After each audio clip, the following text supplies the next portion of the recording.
नमस्कार दोस्तों। देखिए मित्रों, हम एनसीईआरटी की जो 7th क्लास की हिस्ट्री है उसका सेकंड चैप्टर पढ़ रहे हैं, नए राजा और उनके राज्य। तो लास्ट जो हमारी क्लास हुई थी इससे संबंधित उसमें से आपको एक प्रश्न का जवाब देना है। एक टर्म आई थी त्रिपक्षीय संघर्ष। तो आपको यह बताना है कि त्रिपक्षीय संघर्ष में एक तो गुर्जर प्रतिहार थे और एक दूसरी शक्ति थी पाल। इनके अलावा तीसरी कौन सी शक्ति थी जिसका नाम आता है और इन तीन के बीच में त्रिपक्षीय संघर्ष चलता है? तो वो नाम आप कमेंट करके बताइएगा। वीडियो को लाइक जरूर कीजिए और शेयर भी करें और इसी तरह इन चीजों को पढ़ते रहें। तो आज हम आगे पढ़ते हैं। तो हमें यह पढ़ना है चोल राज्य नजदीक से एक नजर।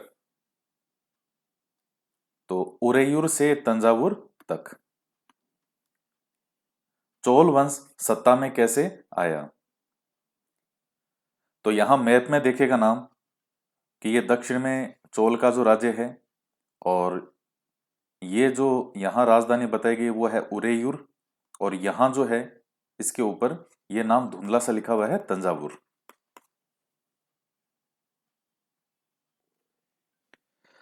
तो क्या है इसमें? उरेयूर से तंजावुर तक। तो चोल वंश सत्ता में कैसे आया? कावेरी डेल्टा में मुट्रियार नाम से प्रसिद्ध एक छोटे से मुखिया परिवार की सत्ता थी। वे कांचीपुरम के पल्लव राजाओं के महत्त थे। उरियार के चोल वंशीय प्राचीन मुखिया परिवार के विजाले ने 9वीं सदी के मध्य में मुट्रियारों को हराकर इस डेल्टा पर कब्जा जमाया। उसने वहां तंजावुर शहर और निशुंभ सुधिनी देवी का मंदिर बनवाया। तो चोल वंश, पहले तो देखिए ये स्थान दोनों है कहाँ पे। अब चूंकि नॉर्थ भारत का अगर कोई भी नाम आपके सामने ले आप इजीली आपके माइंड में आ जाएगा, लेकिन दक्षिण भारत के बारे में चूंकि जीके वगैरह में स्टूडेंट इतना नहीं पढ़ता उसमें, तो ये नाम नए लगते हैं। ये दोनों ही स्थान कहाँ पर है? तमिलनाडु में। अभी आपको मैप में भी मैं ये दिखा सकता हूं। ये देखिएगा, ये बिल्कुल सही है। वो जो मैप ऊपर बना हुआ था उसमें डॉट डॉट से फिक्स ऐसे नहीं पता चलता कि है कहाँ पर। तो लेकिन ये जो मैप है तो ये तो लाइव मैप है और इसमें बिल्कुल सही सटीक आपको बताएगा। ये जो लाल डॉट वाला आप देख रहे हैं यहां पर तो है उरियार और ये है तंजावुर। तो दोनों ही जो हैं वो वर्तमान में जो है किस स्टेट में है? तमिलनाडु में। ये देखिएगा, ये तमिलनाडु की जो बॉर्डर है,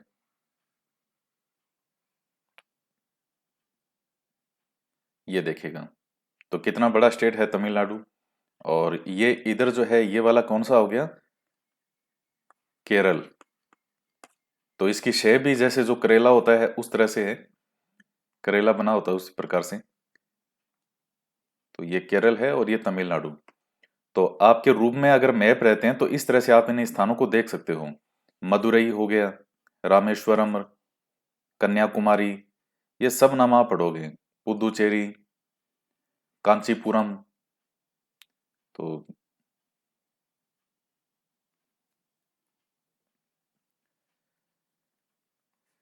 तो कांचीपुरम के पल्लव राजाओं के मातहत थे, यानी उनके अधीन थे। और उरियार के चोल वंशीय प्राचीन मुखिया परिवार के विजाले ने 9वीं सदी के मध्य मुट्रियार जो मुट्रियार थी इनको हराकर इस डेल्टा पर कब्जा जमाया। विजयालय के उत्तराधिकारियों ने पड़ोसी इलाकों को जीता और उसका राज्य अपने क्षेत्रफल तथा शक्ति दोनों रूपों में बढ़ता गया। दक्षिण और उत्तर के पांड्यन और पल्लव के इलाके इस राज्य का हिस्सा बना लिए गए।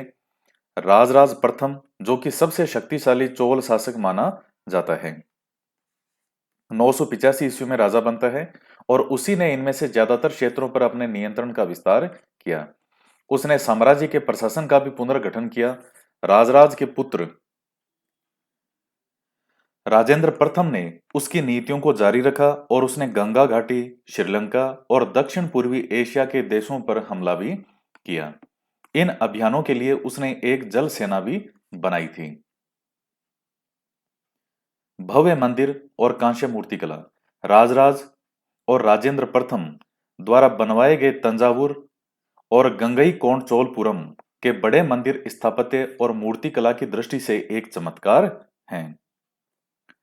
तो थोड़ा सा बेसिक चीजें ध्यान रखिएगा कि जो चोल शासक हैं, तो इसका स्थापन करने वाला जो है वो कौन मानता है? विजयालय को माना जाता है। हालांकि इसका पहले का जो उल्लेख है, आरंभिक उल्लेख संगम काल में मिलता है, लेकिन कुछ समय के लिए ये अंधकार में चले गए। और फिर बाद में जो पल्लव राजवंश था, तो इन्हीं के ही ध्वंसा अवशेषों पर विजयालय जो है पुनः चोल राज्य की स्थापना करता है। इसके अलावा राजधानी की बात करें तो इनकी राजधानी थी तंजावुर, या इसी को ही आप कहते हो तंजौर, जो वर्तमान में किस स्टेट में है? तो तमिलनाडु के अंदर है। एक पॉइंट और ध्यान में रखे तो रख लीजिएगा, ये जो राजराज जो है, इस राजराज का सही जो नाम है वो दरअसल था अरिमोली वर्मन। अरिमोली वर्मन। तो ये लगभग 985 से लेकर के 1014 ईस्वी तक ये रहा था, और इसने राजराज की दरअसल उपाधि धारण की थी। तो अरिमोली वर्मन राजराज इस तरह से भी लिखा जाता है। नाम तो इसका हकीकत में अरिमोली वर्मन था, राजराज की यह उपाधि धारण करता है। और इस राजराज ने इसी तंजावुर के अंदर एक मंदिर बनाया था, राजेश्वर मंदिर तंजौर, और इसी मंदिर को वरदेश्वर मंदिर भी कहते हैं। यह भारत का सबसे बड़ा मंदिर माना जाता है। तो 2010 के अंदर जो है वो इस मंदिर के 1000 वर्ष पूरे हुए थे, और उस उपलक्ष्य में जो सरकार थी तमिलनाडु की, तो एक बहुत बड़ा जो है एक आयोजन हुआ था। तो 1000 वर्ष पूरे हुए थे 2010 में। इसका मतलब ये मंदिर कब बना होगा? 1010 में। तो तभी 2010 में 1000 वर्ष इसके पूरे हुए। तो यह भारत का सबसे बड़ा मंदिर माना जाता है, राजराजेश्वर मंदिर, जिसको हम वदेश्वर मंदिर भी कहते हैं। है कहां पर? तंजावुर यानी तंजौर। किसके द्वारा बनवाया गया था? राजराज यानी अरिमोली के द्वारा। तो ये कई इसमें चीजें हैं। और जो ये शासक हुआ था राजेंद्र प्रथम, ये भी बहुत महत्वपूर्ण है। 1014 से राजेंद्र प्रथम जो है ये 1014 से लेकर के लगभग 1044 ईस्वी तक का इसका समय है। चोल वंश का सबसे शक्तिशाली शासकों में माना जाता है ये। नौसेना इसकी बहुत ज्यादा मजबूत थी, और इसी नौसेना के दम पर श्रीलंका को इसने विजिट कर लिया था। तो ये हालांकि किस्सा और भी बड़ा रोचक है। ये जब श्रीलंका पे आक्रमण करता है, तो वहां का जो राजा था उस समय महेंद्र पंचम, उस पंचम को ये अपने साथ लेके आ गया था, और यहां ला करके जेल में डाल दिया, और जेल में रहते हुए उस महेंद्र पंचम की मृत्यु हुई थी। ये आसपास के द्वीप वगैरह हैं, जैसे मालदीव है, ये अंडमान निकोबार है, जावा सुमात्रा, इन सब द्वीपों को इसने विजिट कर लिया था राजेंद्र प्रथम ने। आप सोच के देखिए, उस समय जो 11वीं शताब्दी का समय है, आज से 1000 साल पहले, और उस समय नौसेना इतनी मजबूत थी, और बिना कोई मैप, कोई नक्शा, कोई ऐसा तो था नहीं कि जो ये मशीनें वगैरह या जीपीएस सिस्टम आज जो हुआ है, उस समय तो था नहीं जीपीएस। और फिर भी पूरी सेना सहित इन समुद्रों की यात्रा करते हुए ये वहां तक पहुंच जाते थे, और उनको विजिट भी करते थे, पूरी सेना सहित पहुंचते थे। उत्तर भारत पर भी आक्रमण करता है राजेंद्र प्रथम, और जो गंगा नदी है वहां तक ये विजय प्राप्त करता है, और गंगा जल भी अपने साथ लेकर के जाता है। तो चूंकि गंगा नदी तक ये विजिट कर गया था, तब इसने उपाधि धारण की थी गंगे कोंड, या गंग कोंड के नाम से माना जाता है, गंगे कोंड चोल। तो ये उपाधि धारण करता है, और गंगे कोंड चोलपुरम, ये जो नाम यहां लिखा हुआ है, इस नाम से नगर भी बसाता है। कौन? यही राजेंद्र प्रथम। तो ये कुछ चीजें हैं।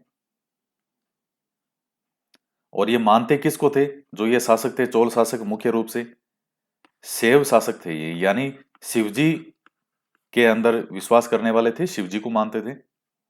देखिए उस समय दक्षिण भारत में या तो कोई वैष्णव माने जाएंगे जो कोई विष्णु जी को मानते थे, कोई पूरी तरह शैव को मानते थे, यानी शिव जी को मानते थे। इनकी बड़ी बड़ी मूर्तियां, प्रतिमाएं बनवाते थे। जैसे इनका जो राजकीय चिन्ह था, इनका किनका? चोल शासकों का, तो नटराज की जो मूर्ति है वो इनका राजकीय चिन्ह था। और सबसे ज्यादा नौसैनिक शक्ति अगर शक्तिशाली थी, तो इन्हीं चोल शासकों की थी। और चोल शासकों की एक और बहुत बड़ी विशेषता मानी जाती है स्थानीय स्वशासन, जिसको आप आज पंचायती राज, नगर पालिकाएं, ये नगर निगम, ये सब चीजें आप पढ़ते हो, तो वो स्थानीय स्वशासन बहुत शानदार था इनका। और भी काफी बातें तो बहुत सारी है। चोल मंदिर अक्सर अपने आसपास विकसित होने वाली बस्तियों के केंद्र बन गए। ये शिल्प उत्पादन के केंद्र थे। ये मंदिर शासकों और अन्य लोगों द्वारा दी गई भूमि से भी संपन्न हो गए थे। इस भूमि की उपज उन सारे विशेषज्ञों का निर्वाह करने में खर्च होती थी जो मंदिर के आसपास रहते और उसके लिए काम करते थे। पुरोहित, मालाकार, बावर्ची, मेहतर। ये देखिएगा, ये मंदिर है गंगईकोंड चोलपुरम का मंदिर। और ये नगर की स्थापना, इस नगर के अंदर, इस नगर की स्थापना किसने की थी? राजेंद्र प्रथम ने। तो मंदिर की छत जिस तरह से क्रमशः पतली होती गई है, उस पर गौर करें। बाहरी दीवारों को सजाने के लिए पत्थर की जो प्रतिमाएं अलंकृत की गई, उन्हें भी देखिए। तो दक्षिण भारत के मंदिर तो इतने विशालकाय, इतने खूबसूरत हैं, आप देख के हैरान रह जाते हो कि उस समय साइंस टेक्नोलॉजी का भी इतना नॉलेज था।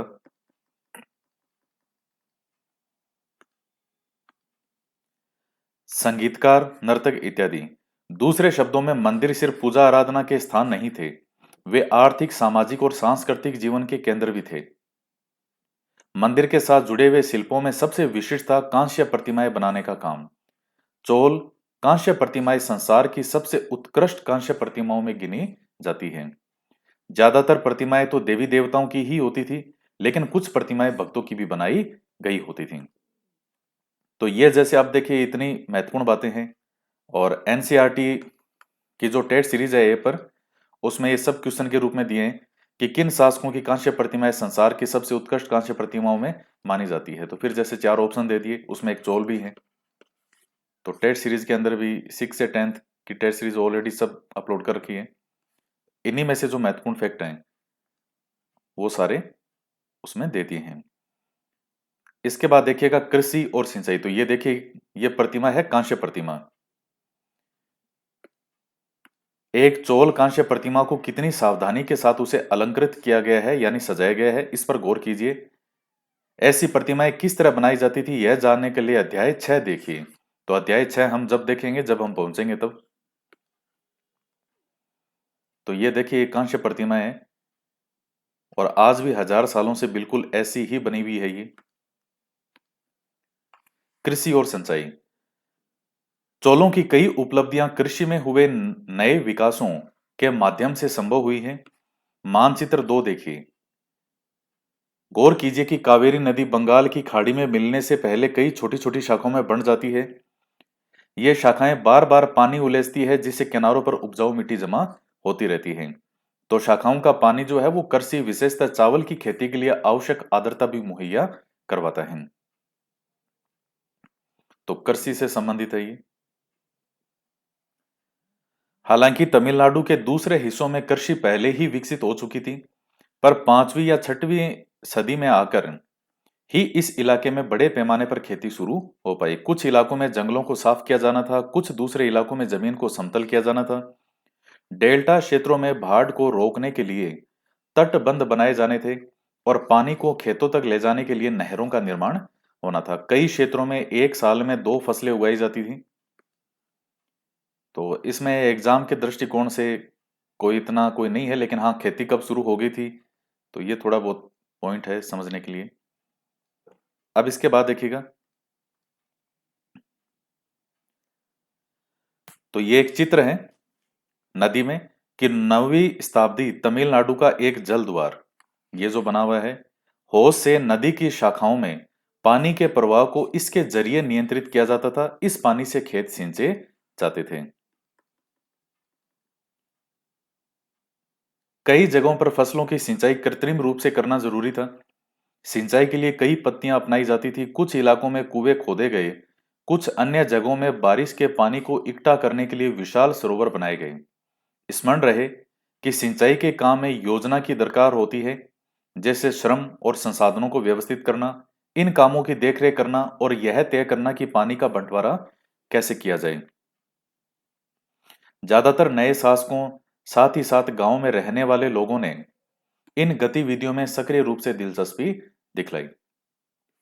तो आज भी पानी का बंटवारा, जैसे मान लीजिए जो नहरी पानी वगैरह है, अब राजस्थान के अंदर नॉर्थ की बात करें, गंगानगर, हनुमानगढ़, तो नहरों के द्वारा मुख्य रूप से 95% सिंचाई जो है वहां किससे होती है? नहरों से होती है। और ये इसी कारण देख लीजिए कि जो गंगानगर है, गेहूं वगैरह इतना होता है कि उसको हम कहते हैं अन्न का कटोरा। तो इतना ज्यादा सिंचाई का प्रभाव पड़ता है। अब जमीन राजस्थान में और भी जगह की बहुत उपजाऊ है, लेकिन चूंकि वहां पानी की व्यवस्था आज भी उतनी नहीं है, इस वजह से वहां कृषि जो है उतनी नहीं हो पाती जितनी होनी चाहिए। तो ये चीजें, और पानी आप वहां जिनके खेत वगैरह हैं गंगानगर हनुमानगढ़ साइड में, तो उनको पता होगा कि पानी की भी बारी आती है, कि आज जैसे बारी इनकी आएगी, आज इनकी आएगी। और पानी की बारी को लेकर के भी जो किसानों में काफी विवाद होते हैं। उधर जो सबसे ज्यादा केस जो कोर्ट में चलते हैं, उसमें पानी के बंटवारे को लेकर के या जो खेत की मेड़ वगैरह है उसको लेकर के बहुत ज्यादा उधर केस होते हैं, इस चीज को लेकर के। तो ये सरकार वगैरह जो है ये पूरा करती है सिस्टम, कि पानी का बंटवारा वगैरह जो है वो किस तरह से किया जाए, किसकी कब बारी आई। तो अब मान लीजिए जिसके पास पानी की बारी आई है, और ऐसा तो है नहीं कि एक दिन के अंदर वो सारी सिंचाई करेगा किसान, तो वो क्या करता है, वहां वो बना के रखता है, वो होदी बोलते हैं, कुंड बोलते हैं, होदी क्या बोलते हैं उसको, बड़ी सी पानी की एक होदी टाइप सी होती है, और उसमें जो है वो पानी स्टोर कर लेते हैं, और वहां से फिर अपने खेत में सुविधा अनुसार जो है वो पानी देते रहते हैं। डिग्गी बोलते हैं, डिग्गी बोलते होंगे। साम्राज्य का प्रशासन, प्रशासन किस प्रकार संगठित था? किसानों की बस्तियां जो उर कहलाती थी, ये बहुत महत्वपूर्ण पॉइंट है। सिंचित खेती के साथ बहुत समृद्ध हो गई थी। इस तरह के गांवों के समूह को नाडू कहा जाता था। ग्राम परिषद और नाडू न्याय करने और कर वसूलने जैसे कई प्रशासकीय कार्य करते थे। तो प्रशासन किस प्रकार संगठन था, किस प्रकार से संगठित था प्रशासन? किसानों की बस्तियों को क्या कहते थे? उर कहते थे। और सिंचित खेती के साथ बहुत समृद्ध हो गई थी, तो वो जो बस्तियां थी वो, तो इस तरह के गांवों के समूह को हम कहते थे नाडू। तो ये दोनों चीजें आपसे पूछ सकता है। वेलाल जाति के धनी किसानों को केंद्रीय चोल सरकार की देखरेख में नाडू के काम काज में अच्छा खासा नियंत्रण हासिल था।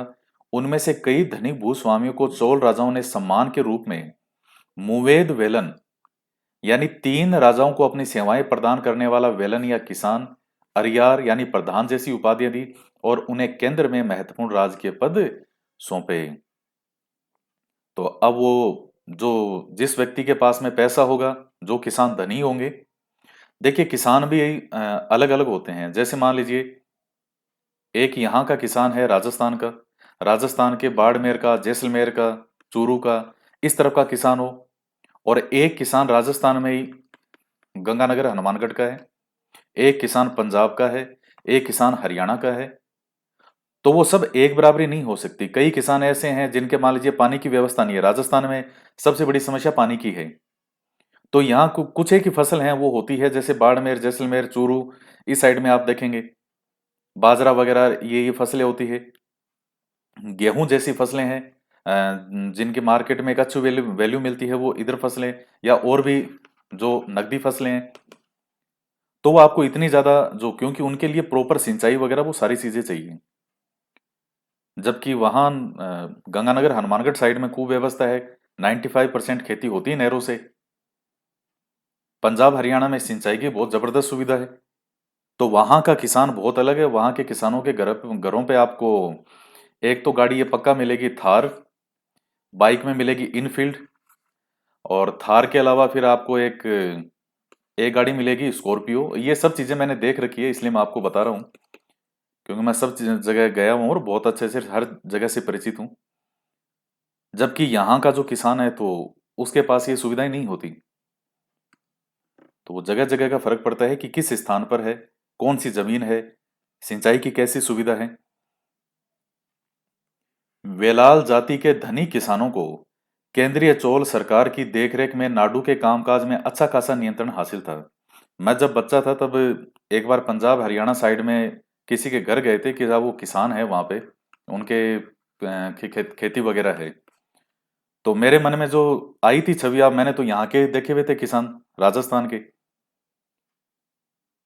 तो अब वहां जाकर के देखा उनके घर पे ऐसी ऐसी गाड़ियां खड़ी, चार चार पांच पांच गाड़ियां लाइन में, जैसे हीरो के, ये बड़े बड़े बॉलीवुड स्टार के इस तरह जैसे गाड़ियां लाइन में लगी होती है, और वो इतने बड़े बड़े महल जैसे घर। तो तब पता चला था कि इतना ये भी होता है। तो ये ध्यान रखिएगा, उनमें से कई धनी भूस्वामियों को चोल राजाओं ने सम्मान के रूप में, अब ये उपाधियां हैं, मुवेद वेलन और अरियार। अब ये प्रश्न सीधा का सीधा आपसे पूछ सकता है कि क्या है ये। तो जो अच्छा खासा पैसा वगैरह सरकार को देंगे, टैक्स वगैरह देंगे, धनी किसान होंगे, तो सरकार भी उनको उपाधियां देगी। इसके बाद में आता है भूमि के प्रकार। तो चोल अभिलेखों में भूमि की विभिन्न कोटियों का उल्लेख मिलता है। वेलन वगाई, गैर ब्राह्मण किसान स्वामी की भूमि। ब्रह्मदेय, ब्राह्मणों को उपहार में दी गई भूमि। शाला भोग, किसी विद्यालय के रख रखाव के लिए जो भूमि है वो। देवदान और तिरुन मुटकनी, मंदिर को उपहार में दी गई भूमि। और पलीचंदम, जैन संस्थाओं को दान दी गई भूमि। अब ये सीधे के सीधे फैक्चुअल क्वेश्चन आपके बन गए। मिलान करने वाले में आ सकता है, कितना शानदार क्वेश्चन बनता है। अब जो एनसीईआरटी नहीं पढ़ेगा वो आप कहीं देख लेना, हिस्ट्री का कितना ही बड़ा नॉलेज वाला हो, ये चीजें हर जगह आपको नहीं मिलेगी, चाहे कितनी बड़ी बड़ी किताबें हों। तो ध्यान रखिएगा, इनको याद करना भी बहुत आसान है। तो पल्ली चंदम, जैन संस्थाओं को दान में दी गई भूमि। तो देवदान या तिरुन मुटकनी तो मंदिर को उपहार में। और शाला भोग तो आज भी हम कहते हैं पाठशाला। तो पाठशाला, शाला से मतलब किसी विद्यालय के रख रखाव के लिए भूमि।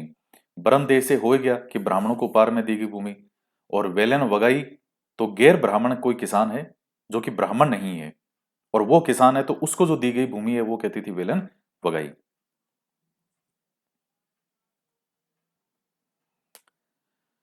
हमने देखा है कि ब्राह्मणों को समय समय पर भूमि अनुदान या ब्रह्मदेय प्राप्त हुआ, ब्रह्मदेय। परिणाम स्वरूप कावेरी घाटी और दक्षिण भारत के दूसरे हिस्सों में ढेरों ब्राह्मण बस्तियां अस्तित्व में आई। प्रत्येक ब्रह्मदेय की देखरेख प्रमुख ब्राह्मण भूस्वामियों की एक सभा द्वारा की जाती थी। ये सभाएं बहुत कुशलतापूर्वक काम करती थी। इनके निर्णय शिलालेखों में प्राय मंदिरों की पत्थर की दीवारों पर ब्यौरेवार दर्ज किए जाते थे। क्योंकि मंदिर हर कोई व्यक्ति, अभी ऊपर क्या लिखा हुआ था कि मंदिर केवल आस्था का ही विषय नहीं थे, वो सामाजिक, आर्थिक, राजनीतिक हर तरह के केंद्र हुआ करते थे। तो अब जो निर्णय वगैरह होंगे वो क्या करेंगे, पत्थर के जो मंदिर पक्की पत्थर की दीवारें हैं उस पर सिस्टमेटिक ढंग से लिख देंगे उसको। नगरम के नाम से ज्ञात व्यापारियों के संघ भी अक्सर शहरों में प्रशासनिक कार्य संपादित करते थे। तो नगरम के नाम से ज्ञात व्यापारी के संघ, तो संघ क्या हो गया, व्यापारियों का संघ है ये क्या, नगरम। तमिलनाडु के चिंगलपुट जिले के उत्तर मैरूर से प्राप्त अभिलेखों में इस बात का सविस्तार वर्णन है कि ब्राह्मणों की सभा का संगठन कैसा था। सिंचाई के कामकाज, बाग बगीचे, मंदिरों इत्यादि की देखरेख के लिए सभा में विभिन्न समितियां होती थी। इनमें सदस्यता के लिए जो लोग योग्य होते थे उनके नाम ताल पत्र के छोटे टिकटों पर भी लिखे जाते थे और मिट्टी के बर्तन में रख दिए जाते थे। किसी छोटे लड़के को हर समिति के लिए एक के बाद एक टिकट निकालने के लिए कहा जाता था। जैसे लॉटरी निकालते हैं ना, कि एक बच्चे को बुला कर कहा कि इनमें से आप उठा ले कोई भी पेज या कोई भी जो है इस तरह से टिकट, तो वो बच्चा उठा लेता था, वो विनर होता था, इस तरह से। तो कि ब्राह्मणों की सभा का संगठन वगैरह कैसा था, ये सब चीजों के लिए पूरी व्यवस्था थी। और जो लोग योग्य होते थे उनके नाम तालपत्र के छोटे टिकटों पर लिखे जाते थे, मिट्टी के बर्तन में रख देते थे, और किसी छोटे लड़के को हर समिति के लिए एक के बाद एक टिकट निकालने के लिए कहते थे। तो इस तरह से। और एक के नाम वगैरह देखिए, आप जो बिल्कुल अनजान होते हैं, तो जो मूवी आती है साउथ की, तो कभी जब फ्री हो, माइंड फ्रेश करना चाहो, तो साउथ की मूवी जो है वो आप देख सकते हो, अच्छी मूवी है। तो उसमें ये नाम आपको परिचित होते रहोगे आप, ये नाम है जैसे कई नाम, क्योंकि दक्षिण भारत में अगर मूवी वहां की बनेगी तो वहां के स्थानों के नाम लेंगे। अब जैसे जो बॉलीवुड है, तो बॉलीवुड वाली मूवी बनाते हैं तो इसमें जैसे यूपी के स्थानों के नाम ले लेंगे। ये बम्बई, सबसे ज्यादा नाम बम्बई का लेंगे, कोई स्टोरी वहां की दिखाएंगे।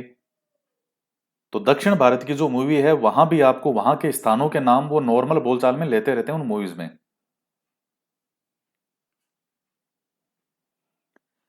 अभिलेखित और लिखित सामग्री। उत्तर मेरूर अभिलेख के अनुसार सभा की सदस्यता के लिए इच्छुक लोगों को ऐसी भूमि का स्वामी होना चाहिए जहां से भू राजस्व वसूला जाता है। इनके पास अपना घर होना चाहिए। इनकी उम्र 35 से 70 के बीच होनी चाहिए, क्योंकि इस उम्र में मानते हैं कि व्यक्ति में जो है वो समझ आ ही जाती है। उन्हें वेदों का ज्ञान होना चाहिए। इन्हें प्रशासनिक मामलों की अच्छी जानकारी होनी चाहिए और ईमानदार होना चाहिए। यदि कोई पिछले 3 सालों में किसी समिति का सदस्य रहा हो तो वह किसी और समिति का सदस्य नहीं बन सकता। जिसने अपने या अपने संबंधियों के खाते जमा नहीं कराए हैं वह चुनाव नहीं लड़ सकता।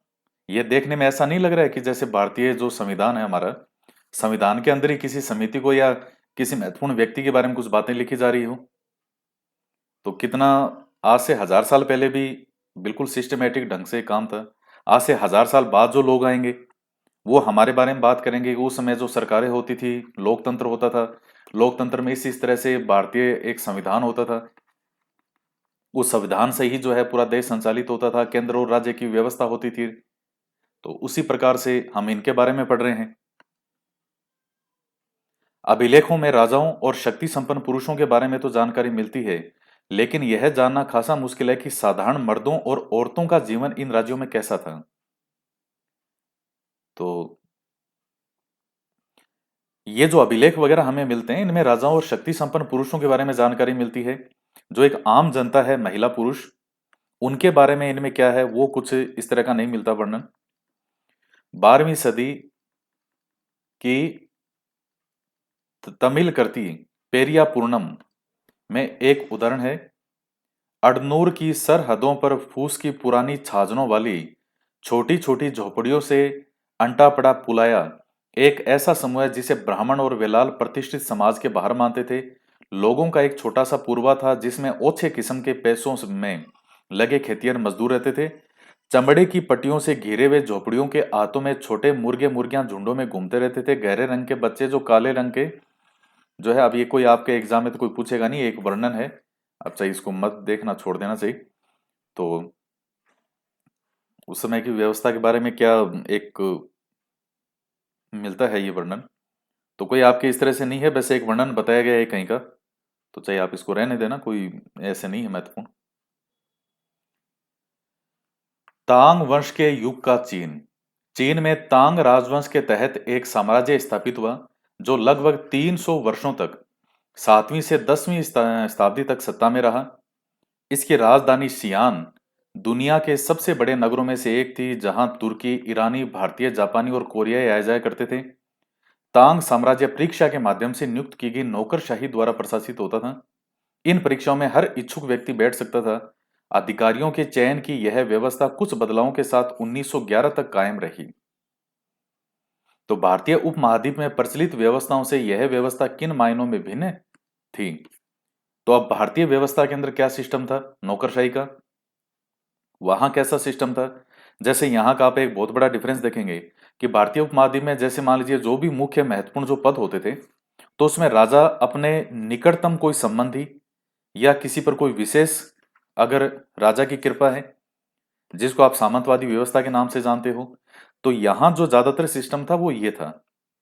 यहां जो ये था तांग वंश के, इसके अंदर एग्जाम के द्वारा सिलेक्ट होता था व्यक्ति, जो है नौकरशाही जो है, हर इच्छुक व्यक्ति बैठ सकता था, कोई भी व्यक्ति उस राज्य का, उस साम्राज्य का।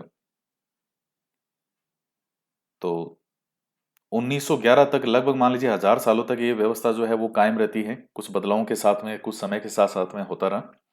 तो ध्यान ये रखना है कि तांग वंश कहाँ के बारे में है। चीन का था तांग वंश, लगभग 300 वर्षों तक ये रहता है और इसकी राजधानी थी सियान। तो ये सब चीन के ही स्थान है। तो ये चैप्टर जो है ये आपका कंप्लीट होता है। और बाकी जैसे ये हैं कि जोड़े वगैरह बनाओ। तो जोड़े बना लो इनमें, ये कौन कौन से किस तरफ थे। जैसे गुजर प्रतिहार जो हैं ये कहाँ हो जाएंगे, गुजरात और राजस्थान। राष्ट्रकूट कहाँ हो जाएंगे, ये पश्चिमी दक्कन। पाल हो जाएंगे बंगाल, और चोल हो जाएंगे तमिलनाडु। तो त्रिपक्षीय संघर्ष में लगे तीनों पक्ष कौन कौन से थे मैंने आपको बता दिए, राष्ट्रकूट और पाल और गुजर प्रतिहार, ये शुरू के तीनों। इसके बाद देखिए नेक्स्ट जो आपका चैप्टर है वो बहुत महत्वपूर्ण है, दिल्ली के सुल्तान। तो मध्यकालीन भारत में है। ये देखिएगा अध्याय 2 में आपने देखा कि कावेरी डेल्टा जैसे क्षेत्र बड़े राज्यों के केंद्र बन गए थे। अध्याय 2 में ऐसे किसी राज्य का जिक्र नहीं है जिसकी राजधानी दिल्ली रही हो। इसकी वजह यह है कि दिल्ली महत्वपूर्ण शहर 12वीं शताब्दी में ही बनता है। तो मैंने राजधानियों के बारे में आपको बताया था कि समय के साथ साथ में कुछ स्थान जो है वो महत्वपूर्ण केंद्र माने जाते थे उस पूरे भूभाग के, और जो उस पे राज्य करता था वो माना जाता था कि हाँ यही उस समय सबसे शक्तिशाली है। तो काफी महत्वपूर्ण है और इतना शानदार मैटर है इसका। ये देखिएगा दिल्ली के शासक पूरा का पूरा कैसे सिस्टम से इन्होंने दे रखा है, इतने सुंदर सुंदर डायग्राम से सारा समझा रखा है इन्होंने। तो जिस दिन आपकी एनसीईआरटी खत्म होगी पूरी, मैं पूरे विश्वास के साथ आपको कह रहा हूं, मेरी बात को यकीन करके चलिएगा, आपका जो एक नॉलेज बनेगा पूरा, मतलब जो समझ आपकी विकसित होगी वो अपने आप में एक अलग ही चीज होगी। आपको ये लगेगा कि आपने जीवन में शायद पहली बार ढंग से पढ़ाई, कुछ आपकी समझ ही शायद इन्हीं चीजों से विकसित विकसित हुई है। तो इतनी महत्वपूर्ण चीजें हैं, तो कंटिन्यू चलते रहें। और इसके बाद में जैसे ये 6 के सारे हिस्ट्री के वीडियो, 7th के सारे हिस्ट्री के वीडियो, तो मैं उन सबको एक साथ मिला के और वो वीडियो अपलोड भी कर दूंगा बाद में, जो मैंने पढ़ा दिया ऑलरेडी। तो फिर आप उनको फास्ट मोड पे करके और एक साथ भी कभी 2 बार 3 बार जो है फ्यूचर में रिवाइज करते रहिएगा। 4-5 बार आप रिवाइज कर लेंगे, उसके बाद एनसीईआरटी पूरी आपके दिमाग में जो है वो फिक्स हो जाएगी, पूरी सेट हो जाएगी। तो आज के वीडियो में इतना ही, तो मिलते हैं नेक्स्ट वीडियो में। जय हिंद, जय भारत।